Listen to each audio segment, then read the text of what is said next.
പ്രിയങ്ക ദൈവത്തിന് സ്തുതി. അല്പസമയത്തെ ചിന്തയ്ക്കായി തെരഞ്ഞെടുത്തിരിക്കുന്ന വേദഭാഗം അപ്പോസ്തലനായ പൗലോസ് റോമർക്കെഴുതിയ ലേഖനം 10-ാം അധ്യായം 11-ാം വാക്യം. അവനിൽ വിശ്വസിക്കുന്നവൻ ഒരുത്തനും ലജ്ജിച്ചു പോകുകയില്ല.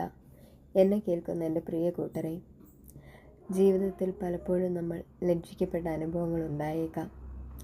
മനുഷ്യർ നമ്മളെ വിശ്വസിക്കാതെ പോയപ്പോൾ, നമ്മൾ ചെയ്ത നല്ല കാര്യങ്ങൾ പോലും തെറ്റായി ചൂണ്ടിക്കാണിച്ചപ്പോൾ, നമ്മുടെ സ്വപ്നങ്ങൾ തകർന്നു പോയപ്പോൾ, അപ്പോഴെല്ലാം നമ്മുടെ മനസ്സിൽ നാം ചോദിക്കുന്ന ഒരു ചോദ്യമുണ്ട്: ഞാൻ വിശ്വസിച്ചതെല്ലാം വെറുതെ ആയിപ്പോയോ? അതിന് ഉള്ളൊരു മറുപടിയാണ് ഈ വചനം എന്ന് പറയുന്നത്. കർത്താവിൽ വിശ്വസിക്കുന്ന ഒരുവനും ഒരിക്കലും ലജ്ജിച്ചു പോകത്തില്ല. ഇവിടെ കർത്താവ് ഏവനും എന്ന് പറയുന്നത് എത്ര വലിയൊരു വാക്കാണെന്ന് ചിന്തിച്ചു പോയിട്ടുണ്ടോ?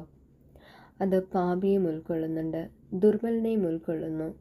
തകർന്ന ഹൃദയത്തോടു കൂടി നിൽക്കുന്ന നമ്മളെ ഓരോരുത്തരെയും കർത്താവ് അവിടുന്ന് ഉൾക്കൊള്ളുന്നുണ്ട്. ദൈവം ഒരിക്കലും പക്ഷപാതിയല്ല. അവനൊരിക്കലും പാർഷ്യാലിറ്റി കാണിക്കാറില്ല. നീ ആരായാലും എവിടെ നിന്നായാലും ഹൃദയത്തിൽ നിന്ന് യേശുവിനെ വിശ്വസിക്കുന്നുണ്ടെങ്കിൽ നിന്റെ ജീവിതം അവസാനം ലജ്ജിച്ചു പോകേണ്ടി വരത്തില്ല. ലോകമിന്ന് നിന്നെ പരിഹസിച്ചേക്കാം, നിന്റെ വിശ്വാസം നിന്നെ രക്ഷിക്കില്ല എന്ന് ചിലർ പറഞ്ഞേക്കാം. പക്ഷേ ഓർക്കുക, ദൈവത്തിൻ്റെ വാഗ്ദാനം മനുഷ്യരുടെ അഭിപ്രായങ്ങളെക്കാൾ വലിയതാണ്. വിശ്വാസം എന്നത് സാഹചര്യങ്ങൾ നല്ലതായിരിക്കുമ്പോൾ ഉള്ളൊരു വാക്കല്ല. പ്രാർത്ഥനയ്ക്കുടൻ ഉത്തരം കിട്ടാത്തപ്പോഴും ദൈവം എൻ്റെ കൂടെയുണ്ട് എന്ന് ഉറച്ചു നിൽക്കുന്നതാണ് വിശ്വാസം എന്ന് പറയുന്നത്. ചിലപ്പോൾ നമുക്ക് തോന്നിയേക്കാം, എന്തുകൊണ്ട് എൻ്റെ ജീവിതത്തിൽ ഇത്ര വൈകുന്നു? എന്തുകൊണ്ട് മറ്റുള്ളവർക്ക് ലഭിക്കുന്ന അനുഗ്രഹം എനിക്ക് കിട്ടുന്നില്ല? എന്നാൽ ദൈവം ഒരിക്കലും വൈകിക്കുന്നില്ല.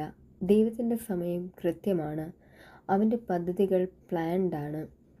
ഇന്ന് നാം കണ്ണീരോടെ നിൽക്കുന്നുണ്ടെങ്കിൽ ഈ ഒരു വചനം നമുക്ക് വേണ്ടിയിട്ട് പറഞ്ഞിട്ടുള്ളതാണ്. ഇന്ന് നീ ഒറ്റപ്പെട്ടതുപോലെ തോന്നുന്നുണ്ടെങ്കിൽ ഈ വാഗ്ദാനം നിനക്കുള്ളതാണ്. യേശുവിൽ വിശ്വാസം വയ്ക്കുകയാണെങ്കിൽ ഒരിക്കലും നാം ലജ്ജിച്ചു പോകേണ്ടി വരത്തില്ല. ദൈവം നിന്നെ ഉയർത്തും. നിന്റെ വിശ്വാസം ബലം കാണും. നിന്റെ കഥ സാക്ഷ്യമായി മാറും. വിശ്വാസം വിട്ടുകളയരുത്. പ്രാർത്ഥന നിർത്തരുത്. ദൈവത്തെ ആശ്രയിക്കുന്നത് ഉപേക്ഷിക്കുകയും ചെയ്യരുത്.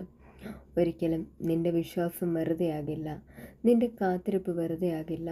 നിന്റെ ദൈവം നിന്നെ ലജ്ജിക്കപ്പെടാനായിട്ട് അനുവദിക്കുകയില്ല. ഈ വചനത്താൽ ദൈവം നമ്മേവരെയും അനുഗ്രഹിക്കട്ടെ എന്ന് പ്രാർത്ഥിച്ചുകൊണ്ട് നിർത്തുന്നു. ആമേൻ.